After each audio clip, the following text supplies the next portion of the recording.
د پاکستان لخوا د نوې پوځي عملیاتو فیصله د اپیکس کمیټې چې مشري وزیر اعظم شهباز شریف کوله تیر غونډه کې شوې ده او په دې لوی سیاسي ګوندونه پاکستان تحریک انصاف، جمعیت علماء اسلام او عوامي نیشنل ګوند تنقید کوي. بلخوا د امریکای خارجه دفتر ویان د یو تپوس په ځواب ویلي دي امریکا د ترهګرۍ پر ضد د پاکستان د ګامونو ملاتړ کوي او امنیت په لړ به پاکستان سره مرستې جاري ساتي. ये जो controversy create कर दी اپیکس کمیټې کې په یو مخصوص ځای کې د عملیاتو خبره نه ده شوې، خو دا د ریاست د ترهګرۍ پر ضد د هڅو جاري ساتلو اعلان دی. لکه ضرب عضب عملیات په وزیرستان کې شوي وو او دغه شان خیبر 1 او 2 په خیبر کې شوي وو، نو دا به هغه شان عملیات نه وي.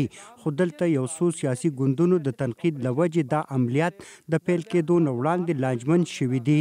پاکستان د عملیاتو فیصله په داسې حال کې کړې ده چې د چین یو مهم وزیر د پاکستان سفر په وخت یوې غونډې چې پکې نږدې د ټولو لوی سیاسي ګوندونو مشرانو شرکت درلود ویلي وو پاکستان کې بهرني سرمایه‌کاري به وخت ممکن وي چې دلته امن وي. وړاندې هم څو وارې چین دلته کارکوونکي چیني وګړو باندې بریدونو باندې تشویش څرګند کړی دی. ښکاري داسې چې د چین لخوا خاص کر پاکستان ته هم داسې مرستې که هغه د ټکنالوژۍ په شکل کې دي، که هغه مالي مرستې دي او که هغه جنګي مرستې دي، دا خبرې به شوي دي.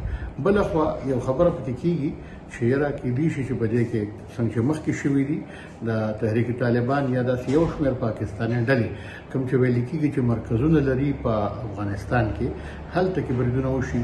نو د افغانستان رد عمل تر اوسه پورې په دې خبره لا ښکاره شوې نه دي، خو کېدای شي داسې ویل کېږي چې چین هم دغه د پاکستان او د افغانستان ترمنځ په دې کې یو کردار ولوبوي. په عزم استحکام عملیاتو باندې د سخت تنقید نه پس وزیر اعظم شهباز شریف ویلي وو چې د عملیات په انټيليجنس په بنیادونو وي او تیر وختونو پر شان به لوی پوځي اپریشن نه وي.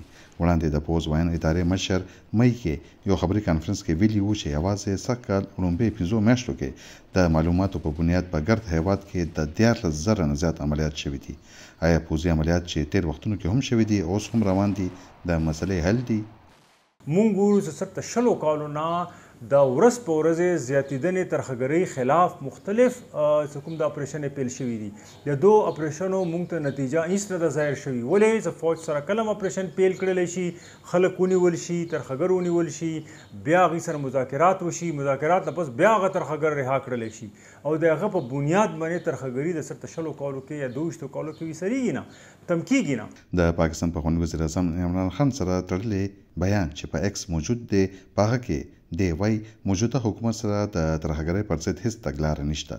خو بیا موجوده حکومت مهم وزیران وایي تیر د پاکستان تحریک انصاف حکومت کې لا قانونه تحریک طالبان سره مذاکراتو په وخت دا ترهګر بیرته پاکستان کې آباد کړی شوي دي. اورنګزیب خان، وایس اف امریکا، ډیوا، اسلام آباد.